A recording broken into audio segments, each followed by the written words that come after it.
Hello everyone, I'm Donna. I'm come back. Okay, as usually the before episode, I already gave all of you nice commercial comments close right today. I'm good like to provide all of you next three common commercials close. The first one is about retentions of ownership or title, right? Title and ownership is the same meaning. That means you own the asset, you own the goods, and you can do anything with the goods, right? The second one is about the deposit and parkment. Okay, this is generally contained under the purchasing arrangement or lease arrangement. And the last one is about set off and reduction, right? Okay, now move to the first clause today, the retentions of ownership or retentions of title, right? This clause generally contain under another clause. It should indicate that the seller want to retain the ownership of goods until deliver, right? And after the deliver and the ownership of goods thus shall be passed to the buyer if they are paid fully for. Okay, uh, this this clause will always stipulate that which party can do with the goods and and what conditions for the transfer of the ownership of goods something, right? And in this and the same time but at the same time the risk of goods will be passed to the buyer until the deliver from the seller or its agent to the buyer, right?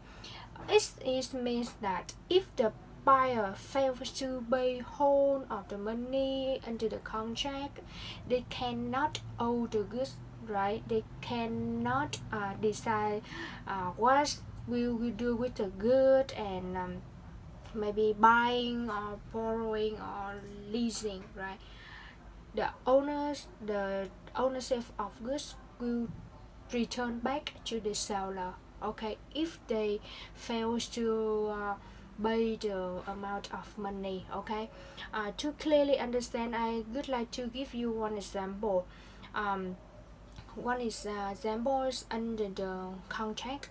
For example, um, the okay under this contract, the ownership of goods just only shall be passed to the buyer until they are fully paid for, and the risk of goods shall be passed to the buyer as the time delivered from the by the sellers or sellers agent to the buyer, right?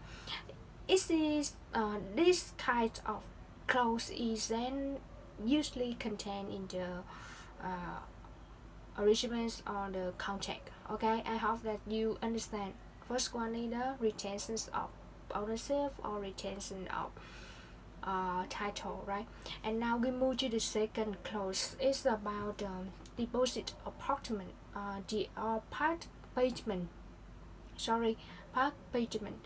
Okay, it's generally contained in the under the purchases arrangement or leasing arrangement, right?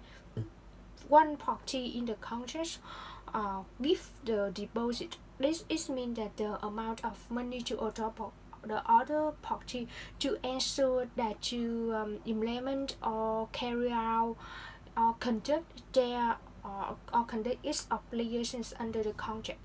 If they fails to carry out or conduct its obligations, they cannot take back the deposit. Okay, the other party will retain all of the deposit. Okay, this means that the deposit is mean ensure once party in the contract have to conduct or have to carry out their obligations and try to best or make an effort to conduct their obligations, right? If they fail, okay, for sure they will lose the deposit forever and never back it to us. Okay, to understand, I want to give you example. Party A sell pay to party B the deposit or the amount of money within 7 days of the date of signature of this contract. If party A fails to fails to pay the balance of contract price, the party B will retain the all of the deposit. Okay, if party A fails, okay, lose the deposit, and in the contract party B will retain all of the deposit. Okay, clearly understand? I think this is easy to ways to understand. And the last one is about the setup and deduction. Setup is mean deduction. Okay, and this clause is generally contained maybe under the lease arrangement or purchase arrangement, and I think it's sometimes it's about the lease arrangement. It means that in this situation, right, both parties usually negotiate this clause in this situation. If party A have to pay the amount of money to party P, and that time party B owes the smaller amount of money from party A. In these situations, party A and party B agree that okay, party A will deduct the amount have to be paid from party B, that the amount that the party B no need to pay back. Okay, this is the I think this is a risk that okay, party A owes the party A needs to pay the party B, and party B back to the party A now will deduct, and the amount the last and the amount that party B need to pay the party A, right? Are you confusing?